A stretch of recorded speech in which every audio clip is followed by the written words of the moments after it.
Boys, we're sniping today, and if you don't know or not, I am not a sniper, so the gameplay is going to be a little wonky. On top of that, I happened to land a no-scope very early on in gathering some clips, which then led to us trying to land that shot again 100 more times. Unsuccessful though, boys. I think we only landed like 2 no-scopes. But we will talk about that because Revoker, it's a strange animal. Like, it has some weird, funky hip-fire accuracy as well as some weird in-air accuracy. But let's jump into this weapon. By the way, shout out to Derlern for letting us get on his account. And for those that don't know, these are the quest steps to obtain Revoker. I don't really have a good rolled sniper on my PC account yet. Twilight Oath is an obvious choice. Tatara's Gaze is probably still my favorite sniper in the game, but any well-rolled sniper with either quick draw or snapshot will do you just fine. Now, moving into Revoker. Right off the bat, guys, this is an aggressive frame sniper rifle. High damage and high recoil. It also comes with extended barrel for that increase in range, but it does decrease our handling speed. As you can see there at the bottom, man, that range stat is almost fully maxed out. Kind of stupid how much range is on this weapon.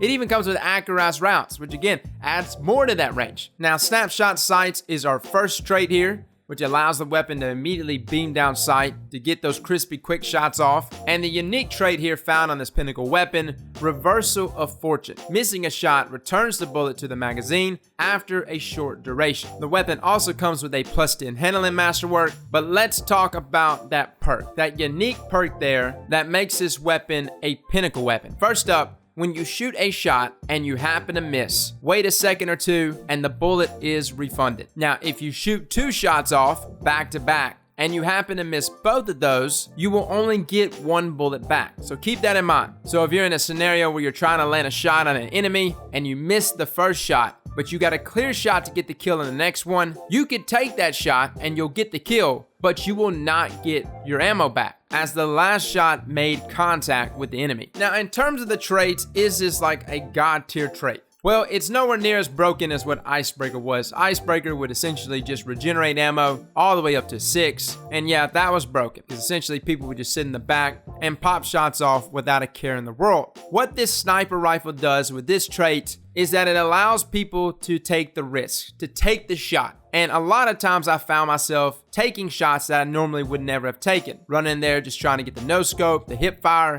just doing stupid, crazy stuff. Having that trait regenerate that ammo allows you to take those type of risks. Now, let's talk about the sniper itself. This is an aggressive frame bow, so it hits hard. It's 433 per crit and 158 per body. And of course, if you pair it with certain things like inertia override, you can actually run around and one-shot body shot opponents. Now, granted, this is only on enemies that are 3 armor or less, but it's definitely possible with this archetype. Not only that, you could shut down supers with it, which is extremely beneficial. And considering that it regenerates ammo off of that one shot, there's no reason not to take the shot, not to try to shut down that super, right? So it's got the damage, and the trait there pretty much eliminates the risk factor. But let's talk about the cons of this weapon, because yes, there's some major cons. Number 1, I don't know what it is about this sniper rifle, it just doesn't feel good to me. Maybe I've been playing with snipers like Tatara Gaze for too long, Twilight Oath, Supremacy, maybe that's what it is. 140s, I know, are not the weapons I should be comparing this to, but even comparing it to something like Tatara's Gaze, which is in the same archetype, Revoker feels way worse to me for some reason. And it's not even that it has much less handling than what Tatara's Gaze has,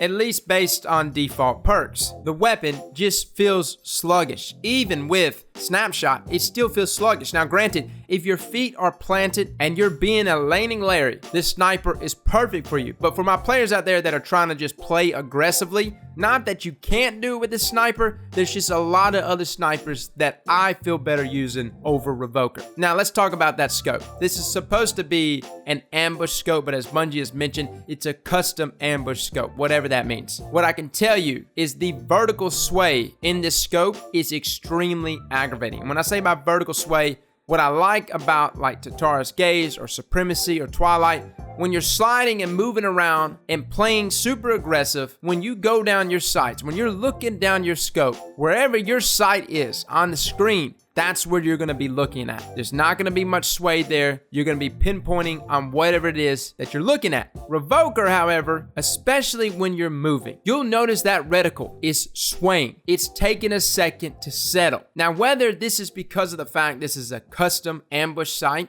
I don't know. All I know is that it sways enough that it can really throw your shot off if you're waiting for that reticle to actually settle. And as you know, in a gunfight, time is of the essence, and any bit of time that you wait to actually get the shot off, your enemy is already moved, and not only have they already moved, they probably already started engaging with you, and once flinch is activated, it's game over. And oh yeah, even though this is a custom ambush scope, it still can't handle flinch good. So guys, Revoker, is it a good sniper? Surprisingly, even though it's a Pinnacle sniper, I think it's a better sniper in the hands of beginner players that are actually stepping into sniping, which kind of throws you off, considering all the quest steps you have to do to actually get this sniper. For me, and I think a lot of other players will agree here, especially in high level comp, Twilight Oath is going to be an obvious choice for a lot of people, especially considering that you can rock it with something like Last Word. Tatara's Gaze is still my favorite aggressive sniper, considering that you can roll it with something like Kill Clip. But even like the new sniper here recently, Beloved, this is an adaptive frame sniper. It is in the energy slot, so you can rock it with something like Last Word. A lot of people are calling this sniper the LDR 2.0 essentially. From what I'm hearing, it's supposed to be a really nasty sniper. Now, I haven't actually got to play with it myself. It does come with some pretty unique perks. One of those perks being no distractions, which will reduce flinch while aiming this weapon. And of course, you can rock it with something like Quick Draw. So to me, guys, Revoker has a lot of competition. Can it beat out those other weapons? Yes, if you're looking to just get some fun clips. If you're looking to just go in there and try to land hip fire shots like I'm trying to do here, I wish I had a freehand mod to throw in the sniper, just so I can just run around and hip fire melee people. This sniper has it, because it's got some weird hip fire accuracy by default as it is. But in terms of being a sniper I would rely on, especially in most of our objective game types inside of competitive, I would choose a lot of different snipers over this one. Now, with that being said, like we talked about after the Vidoc Bungie showed us the other day, elimination is in the process of coming back. We'll be able to actually play it probably either later this summer or in September. And with elimination returning, it's a good chance that trials is also going to be returning. What that means is the value of Revoker will go up immensely because of elimination. Similar to Icebreaker, not many people really use Icebreaker and just regular quick play. I think most players probably prefer longbow synthesis. I preferred my LDR, but many of us took advantage of Icebreaker's perk specifically for elimination. So yeah, Revoker might not have a lot of value as it is right now, but in that game objective, it will. So fellas, that is my review for Revoker. Let me know in the comments below what you think. Reviews this weekend are going to kind of slow down, guys. I'm actually buckling down, trying to get these weapons on my own accounts. I got to start doing some grinding, fellas. Between the Menagerie, the Raid, Comp, and the rest of the Pinnacle weapons, man, there's a lot of good juicy stuff to go after. So we'll be streaming on Twitch, guys. Feel free to come by. Fellas and ladies, thank you all for coming and watching. And as always, slap that like button like your mama told you right.